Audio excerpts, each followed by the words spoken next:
Aww. Murderbot made a friend.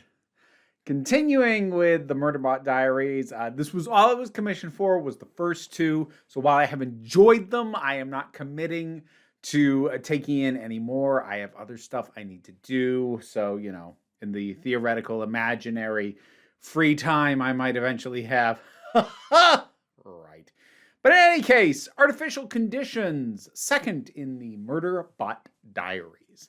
I will start at the front end by apologizing for having given Murderbot gendered pronouns in my previous review. Genderbot uses it pronouns. I knew that they, honestly, the big thing that threw me off and the reason that I was very unsure was because it is told entirely in first person, and that means that when Murderbot refers to itself, it says I. And so, yes, I had heard the human characters call Murderbot it, but also, for how long I've been taking in media, including for artificial life forms, how often it defaults to humans calling the thing it, but that is, treated as ignorant or harmful or unthinking or whatever. I didn't take that as a confirmation that it's what Murderbot would have actually chosen for itself. A lot of people called me on that. So apologies. So Murderbot, after the previous, it has sort of gone forth and has set an initial goal for itself, which is to try and find out more about sort of the lore drop that we got in the previous story, which was about its own history having been involved in an incident where it killed its own clients, the humans that it was intended to protect as a security bot, as a sec bot. And it's interesting. There's a lot that's interesting about it. It's good. I'll say up front, it's good.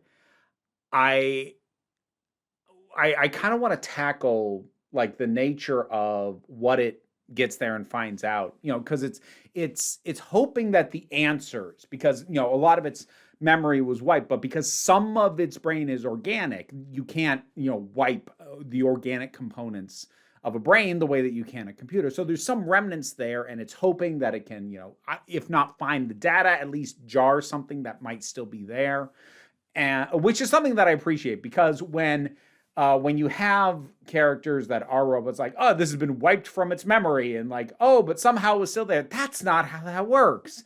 But making the emphasis that there's some organic components in there, and you can't just wipe that the way that you can the data in the computer aspects. I'm okay, that makes sense. But the answers that it gets, because it's trying to figure out, was I able to overcome my governor module that was supposed to restrict my behavior after the incident, or as part of the incident, or did I actually do this? I probably did it, or is it my fault? Did something make me do this? Did I choose to do this? It wants to know. And while I won't say the answers here, I do like that the answers are not especially fulfilling. They're not revelatory for Murderbot. I really like that, because, it says it itself. I guess things aren't as clean as they are in, the media that I like to take in. And it's true. Sometimes you can find out, the thing that you've been wondering, but it doesn't really change anything. Or it doesn't change it enough or as much as you would think. And I think that's valid. And that's something rarely done in fiction, because we want those big revelations. And it helps that it doesn't hook this as the climax of the story. There is a separate climax that happens later. So it's not a deliberate, let's make the story unsatisfying, but it is a case of let's have a character get what they want. And then it doesn't really matter. I think that can work if you balance it right, and I think it does balance it here. I think the big highlight here, and I mentioned it at the start, Murderbot makes a friend. Art. which stands for Asshole Research Transport. Murderbot gets on board a research transport that is being used just to haul cargo at the moment. It's not currently as part of a research team, but it has incredible computing power and capabilities, far more sophisticated than what Murderbot can even do. And boy, it is the most beautiful friendship, in quotes, enemy ship. I don't know. Like, Murderbot kind of can't stand Art, but also like it's really sweet and endearing. And Art clearly like cares about anyone that it considers crew, that it considers to be things that are under its auspices. And it does seem to extend that to Murderbot. And Art clearly has feelings, but is also, the Murderbot isn't used to dealing this directly with a machine this sophisticated. It's used to having to deal with people who generally try to ignore it, other sec units, which basically are more or less programmed to ignore each other unless they are actively doing something together. And in the case of Art, like, one of the things Murderbot does is, like, when Murderbot gets into a disagreement with Art, it kind of shuts down and goes into a power cycle, which is something that it will do with humans when it doesn't want to deal with them, because it'll come out of the cycle and they'll have moved on. Art just holds the conversation in pause until Murderbot comes back online and just picks up exactly where they left off, and it drives Murderbot up the wall. It's adorable. It's so cute. And this whole thing with Murderbot trying to find out what, part of its own history, it basically has to pretend to be an augmented human as opposed to a sec unit. And I enjoy like the little small things it has to keep, track of, and like think of, like, oh, I need to remember to respond like this. Oh, I think I'm getting good at sighing. As it gets involved with these three young researchers who had basically their own research kind of confiscated by the people who they were working for, and they just want it back. And they are young and a little naive, and it's just interesting, all the small little things as Murderbot is working with them. And like, they don't know what it is. They don't know that it's really a sec unit. But the things that catch Murderbot off guard, like when they ask for its opinion and actually expect it to give it to them, as opposed to, just asking at most, what's your security assessment of this thing that we're going to do no matter what your opinion is. It's really interesting. And again, I love hearing Murderbot's thought process. It is a lot of times like hearing a neurodivergent living in a neurotypical world narration. I'm not saying it's a one-to-one, but boy, is it relatable. Not quite in the same way that I think I mentioned this last time. Not quite in the same way that Kitty Cat Killsat was, because Kitty Cat Killsat spoke directly to my ADHD brain. It basically had a direct line. I'm like, this is just written how I think. Okay, wow, that's that's weird to experience. Murderbot isn't quite that, but boy, does its little moments of, oh, they expect me to respond a certain way. And that's not my instinct to do that. Crap, I need to fake something. Yeah, no, relatable. Relatable content right there. If there's one aspect I'm a little bit torn on, it's that we have the introduction of a comfort unit, which is something that the Murderbot will describe as a sex bot. And I'm really kind of torn on the comfort unit character, because the way that I'm going, boy, I'm gonna have to guess at pronouns again, because I cannot remember Murderbot's narration ever designating a pronoun to the sex bot in question. And so I don't like I have nothing to base it on. I'm calling all the other bots it. So I'm gonna call the sex bot it. If I'm wrong, the comments will call me out like they did when I was wrong about Murderbot's pronouns. I'm trying. But in any case, it frustrates me reading about the sex bot because okay. So the reason I'm torn is on the one hand, the very direct parallel that can be made for a sex bot, not just in this, but in any form of sci-fi media, is a sex worker. And I've talked a lot over the years about my thoughts of depiction of sex work and sex workers and the ways that, amongst other things, it is basically a given that sex workers are used as shorthand for designating an area that is seedy and scuzzy if it has visible sex workers. And generally the way that sex workers get humanized or the audience gets invited to empathize with them at all is through abuse and through pain.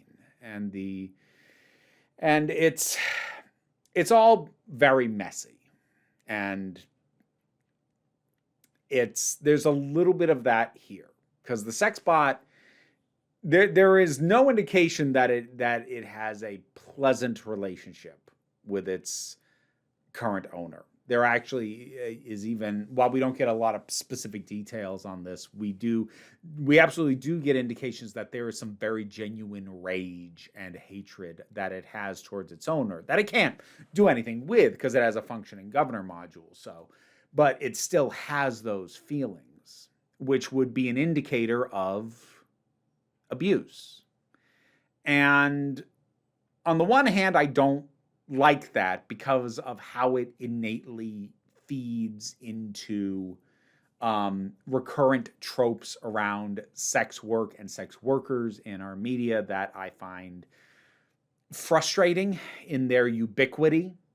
Just to emphasize, in case you haven't seen me talk about this before, I'm not saying it is invalid to discuss the abuse or the trafficking or the harm that happens to sex workers. My issue is that is almost always the only way that they are actually frequently depicted at all, and it is even more nearly the only way that they are ever granted any degree of humanity, or that the audience is ever expected or asked to empathize or sympathize with them, is as victims of abuse. And I don't like blanketly how that keeps happening. So it's like any trope, the problem is the pattern, not every single individual instance. So while this is feeding into that pattern, at the same time, I'm actually not sure how comfortable I am in saying that the sex bots should be taken as a one-to-one with sex workers, because it is still the narrative still does a very good job of reminding us, like, this is not a person. This is a machine. Well, mostly like a few organic components, like with Murderbot, but like this is, for most intents and purposes, more machine than anything else. And it doesn't think like a person, and it doesn't process like a person. But we are still invited to view it with humanity and with empathy, regardless of that. And knowing that there is so much emphasis on, well, Murderbot mostly, but now this sex bot sort of by extension, that yes, it's not a person in the traditional sense, but it's still a valid being. That's kind of its own thing, separate from any connection to sex work.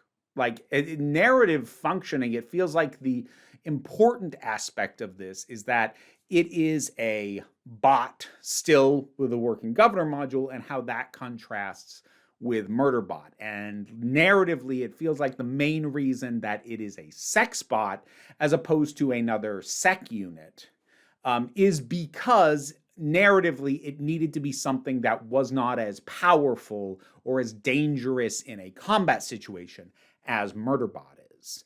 That kind of mattered for the narrative. So that feels like it was a bigger factor in why a comfort unit was selected, rather than any intention to actually parallel to any of the issues of how sex workers are depicted in media. That having been said, you call something a sex bot and it more or less looks like a person, people are still going to make that connection regarding this. So that's why I'm really torn. It's one of those things. It's one of those things where I think I'm going to look at this depiction and say, I don't think there's a problem with this depiction, while still saying it does, to a lesser extent than a lot of stuff, but it does still feed into the narrative tropes that I'm tired of and kind of rail against. It's one of those instances where, like, it is a much lesser offender, but is still kind of doing the thing that I'm sick of, even though it is a better example of it. Does that make any sense? I hope. Maybe it does. There's a chance in hell that makes some kind of sense to somebody. Made sense to me, at least in my head. Who knows what it came out as. Whatever. This is still good. This is still a really well-written narrative. I really enjoy Murderbot as a narrator. It's just got such a fun and really relatable personality to me. Art was great, and I love their dynamic, the two of them. And also the researchers, the three of them, just casually throwing in neo-pronouns for one of those characters. Nicely done, smoothly integrated, no emphasis put on it. It's just a thing. Nice. Good job. I'm legit impressed at how smoothly that happened. Really good, really cool stuff. So yeah, some reservations just because of certain storytelling tropes and patterns that I have issue with, that this isn't really doing full on, but kind of stumbled ass backwards into a little bit. Still really good though.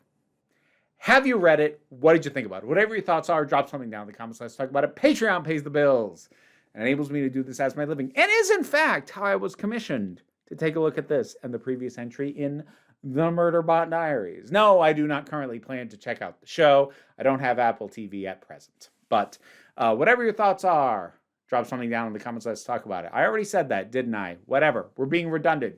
Drop a second comment. Feed the algorithm. Actually, I don't know if dropping multiple comments feeds the algorithm or not. Probably not. But that's your reminder to do at least one. But, like, share, subscribe. Those help. Don't worry too much about it, though. We take a relaxed attitude around here, so just come on back next time you need a break.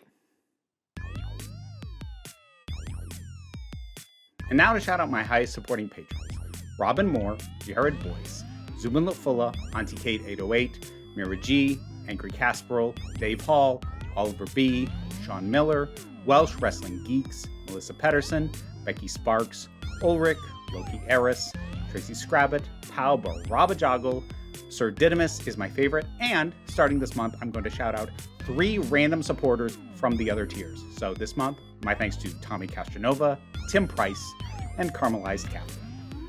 If you want to hear me shout you out, check out the reward tiers on the Patreon.